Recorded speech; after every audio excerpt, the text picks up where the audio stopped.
What is going on, everybody? My name is Northy, and today I am here for the Round 7 Team Coach review that I'm really excited for.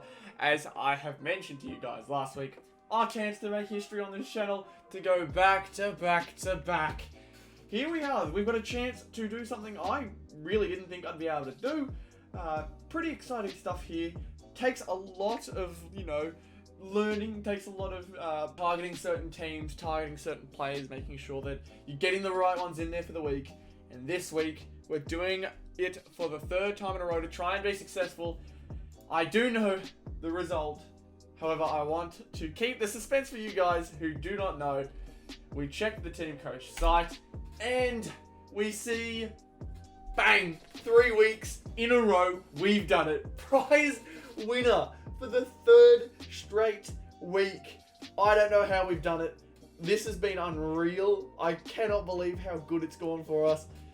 We've done it, and I know which game it is. I will let you know it's only one game. So I will start off with top team and show you guys how we did. Now, Max Gorn ended up being the clear and obvious choice by a long shot. Few goals, got a lot of hitouts, load of disposals, did everything he could against Hawthorn. Just the easy pick last week, super easy. Like if you didn't pick any other ruckman, good chance you had no shot. So Max Gorn did end up helping us out tremendously. We go into the forwards. Unfortunately, Bailey Smith has been playing quite awful as of late. 2 straight rounds we hasn't been able to crack 80 is kind of concerning.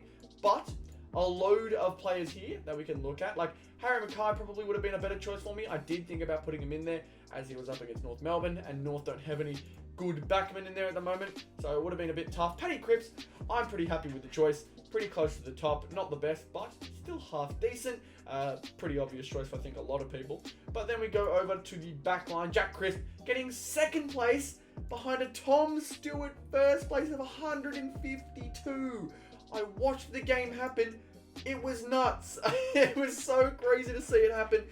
And the most annoying part of it all is it could have easily helped me out in top 18, which I will show you out in just a second. But our top 18 backline consisted of Chris, Sicily, Blitzarves, Bloston, and then I believe we go a little bit down here, unfortunately. We got Stephen May here, and I think one other that I can't remember, but man, is this tough to watch. Jack Crisp, though, getting ourselves a second place for the backline. Not the worst positioning. We go to the ladder, 18th, rank 18. But the good thing is we have reached the top 10 of top 4. That is nuts. A performance like this is absolutely amazing. Seeing rank 3 getting that many points, though, is a little scary. We were 4 points off. The change probably would have been the forward. I definitely think I should have changed up the forward.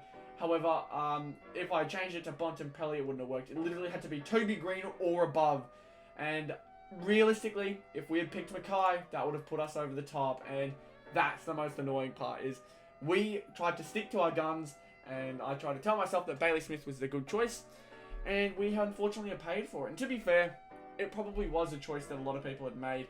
Probably best that I had stayed with Bailey Smith, because no matter which way it'd go, would have been a bit annoying. But Harry Mackay probably was the better choice for myself, knowing who they were coming up against. But 18th spot isn't bad, it's just not top 10. Now, we go, obviously, rank 9 for the season. That is amazing, being in the top 10. I don't know if that'll get me a prize card if we do manage to stay in there, which I hope we do.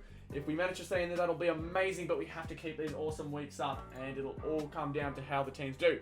But let's go over to top 18. Now, a few things I'm really annoyed about. Number 1, shouldn't have switched out Jaden Short. If I had not switched out Jaden Short, this team would look even better.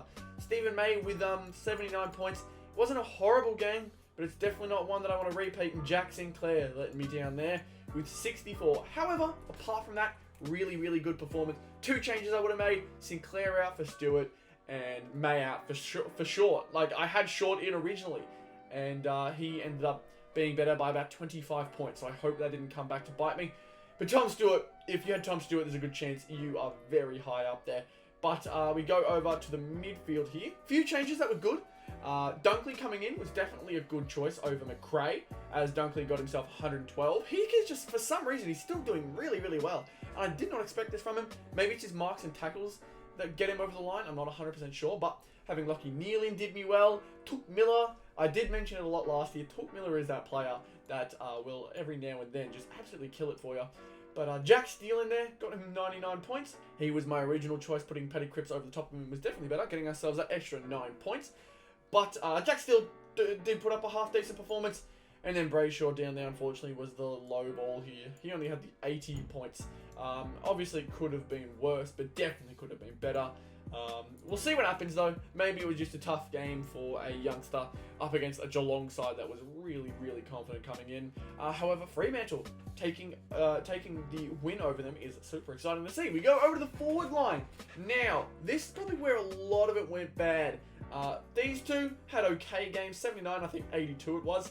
So that's pretty air. Dylan Moore had an absolutely ripper game. 119 points from him is amazing. But you can see, I mentioned before, they had okay games, but there are next two. We go down Tom Hawkins with 64. Down DeGoey with 53. Ugh, it hurts to watch. And down Danaher with 12. That is an absolute killer. That really, really hurts.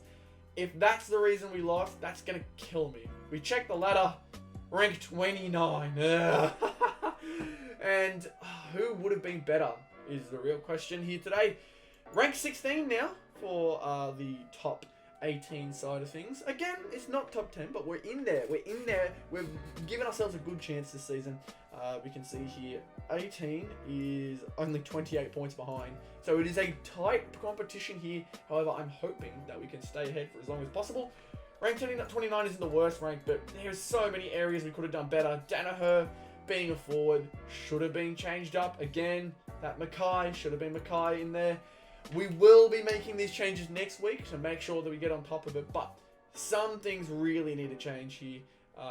And I just need to stop making horrible decisions. Vlosten was probably not the worst decision. It could have been a much worse decision because it was looking a little scary. He got himself a centre-half back position. I'm like, I don't know how this will go. It was up against West Coast, but he still managed to put in a fair bit of impact. 10 marks in there, 5 1%ers, 24 disposals. As a backman in that game, that's really, really good. But Jaden Short was the big one here. I originally thought he was going to be played in the back line. He usually does. However, for this game against West Coast, he was moved into the midfield. So he was able to do a load of damage in there. 7 marks, 31 disposals. I can't remember if he kicked a goal. He probably did. But other than that, it was an okay week for backman. Again, it's just these ones down here, Stephen May and Jack Sinclair letting us down. But other than that, we smashed it on all the ones who did play well. And then the ones who didn't play well really let us down here. But you can tell, based off of those two results, if we go over to Star Powers, this was our winning team. Again, I can't believe that Star Powers, after the weeks that they've been having, have managed to come out with this. I don't know how to describe it. Luke Parker. I'm going to quickly touch on him. Luke Parker has been the anchor to this team. I don't know how, but he has remained the reason we keep winning these. And 105 points tells you why. Like, I have very recently bought 2 new cards that I've been trying to use to probably replace Luke Parker. But how do I replace Luke Parker when he has performances like that? It's so hard. It's so hard to replace him. Paddy Cripps did get 108, which is awesome for us. Noah Anderson, 103, doing what we need him to do. Josh Kelly, 109. Amazing stuff from him. And the one let down being Charlie Cameron with 61. If we had picked Shine Bolton, amazing stuff. We would have probably come first. But Charlie Cameron, the only letdown for an overall amazing performance. Nearly 100s across the board. There was potential for us to do it. We hit 4 out of 5. And that is really, really tough to do. Josh Kelly with 109, 108 from Cripps, 103 from Anderson, 105 from Parker. That right there, across the board, 800. Wow. Wow, wow, wow. I do not know how to describe that. That is a ridiculous week in picking. And if we had gotten Shea, it would have been 900. Crazy to think about. So I'm excited to check the ladder here. What did we come? 6th. 6th. And we could have gone higher. And that's the crazy part. That is the absolutely crazy. Like, I still can't get over that. Rank 10 now for the season. We go over here and we're on the top of the leaderboard for the season. Obviously, it's not showing number 1 and all that, but number 10 is pretty good. That's scarily good for how we're doing. So just off of 1 week, we have now gone from top 20 to top 20 in one of them to top 10 in 2 of them. Top 4 is number 9, Star Powers is 10, and top 18 is number 16. So we're improving somehow after being a top 20 player. It's kind of nuts. It really is. We go down here, and the lowest for game points this season is 714. However, that'll be probably because of them having their first go in here. But we're doing amazing so far. Like, surprisingly, just unreal. I do not know how to describe how this team has managed to be so consistent all of a sudden. Even managed to make a successful change going from Brody Grundy, who's now out, to Josh Kelly going for 109. Like, that is a top-notch pick out. I can't believe how well that's worked out for us. And it would have been even better if it was Shea. If it was Shea, game over. But we know where to make our changes next week, depending on the matchups. We'll see how that all goes. But rank number 6, that's the second time that we've managed to get in the top 10 for Star Powers, I think back to back. So the season ranking can only climb if we manage to keep doing that. We'll see how it all goes. But let's go and collect our prize card again. Again, I can't believe I'm saying again. Like, we were about to pick out our 3rd prize card. I don't know who to pick here. These 2 are my locks. But now my mind is going between Paddy Cripps and Ollie Wines. However, with the way it's going, I think my mind's going to go towards Paddy Cripps. I think we're going to go, we've gone Dusty, Franklin, we're going to go Paddy, hopefully get another win, get Ollie, then go to Max, and then Zeeble, who I really want to pick up. I think we can do it. That was round 7, and we're already three Star Powers prize cards in. Ridiculous. I don't know how we're managing to do it. It's honestly awesome. Also, want to quickly point out, these are not as limited as I thought they were. I misread it. It says prize cards limited to 100 cards per player. So that means here we can pick up every single one of them, but you can't get multiples, which makes sense. Again, I don't think anyone's going to be getting over 100 prize cards anytime soon, but we'll see what happens. We'll see.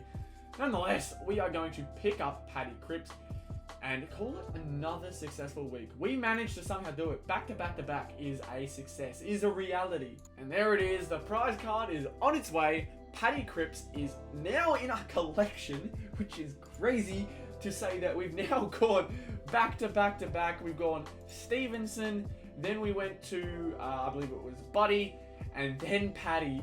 Like, this is nuts. Let's check this. To have that many Star Powers players is just ridiculous. To win 3 straight Star Powers, or not 3 straight, 2 straight Star Powers, and a top team in there as well. This is like more than I can ask for. This is an awesome result. I know a lot of people probably want these cards, so being able to collect multiple of them is just nuts. It's awesome. I'm going to take it and I'm going to run with it. But now we're going to see how our tips went, and unfortunately, like the rest of the video so far, I don't think it was too good. We're going to check round 7, and we go all the way down there. Round 7 had us get 6 out of 9 correct. A lot of people actually had some pretty decent picks. A few of my risky ones didn't pan out. However, some did, like this Fremantle versus Geelong at Geelong. That was an awesome game to watch. Melbourne just beating Hawthorn. Picking the Saints over the Power probably was a smart decision for most, but the game was so bad. It was so sloppy. That the fact that it ended 42-43, the fact that it ended in a 1-point finish, like a thrilling finish, is just, it's unacceptable. But some of the more expected ones, Carlton ended up beating North Melbourne, Richmond ended up beating West Coast, Collingwood ended up beating Gold Coast, which I think is a bit more expected than I may have told you guys in the week prior, but I really thought they were going to do it. 90 points is not a bad score, but their defense just wasn't there. Obviously not allowing the highest score of the round, but maybe even of the season, but not the worst performance. But yeah, 6 out of 9. We're getting a bit rough on the tip, so next week we're going to have to make sure we really buckle down and get it right, because we are really struggling right now. But we checked the round 8 teams. This is what we got going on. Should be a fun one. Should be a pretty fun week. However, there's some expected ones. Like, I should probably be picking this one right now. This one could be good. Richmond versus Collingwood. Obviously, you'd expect maybe Richmond to win. However, Collingwood haven't been terrible this year and could definitely pull something off. This one's going to be a big winner for some people. This one could be a blowout as well. This one here will be a real test for the Giants. I think Geelong should take it. but it's at Oh, no, it's not at GW. Is it? No. No, it's at GWS. So it's a game that could be close there. Don't think this will be as close. Maybe could be a blowout. A lot of potential blowouts on the cards here today, but round 8 looking exciting. And do I dare say back to back to back to back? I don't know, but pretty nuts going on right here. This is pretty crazy. So I will finish it off here. Thank you all so much for watching this video. If you enjoyed, be sure to leave a like on the video. Subscribe to the channel if you are new. And let me know down in the comment section whether you managed to get yourself a prize card this week as well. I know a lot of my viewers are watching and also competing, so be sure to let me know how you're all doing, and I'll be sure to read and react to all your comments, because it's always a lot of fun talking to you guys about players and how they're doing, and especially when you get physical cards as a prize, it's pretty cool. So thank you all so much for watching this video, and I'll see you all in the next one. Goodbye.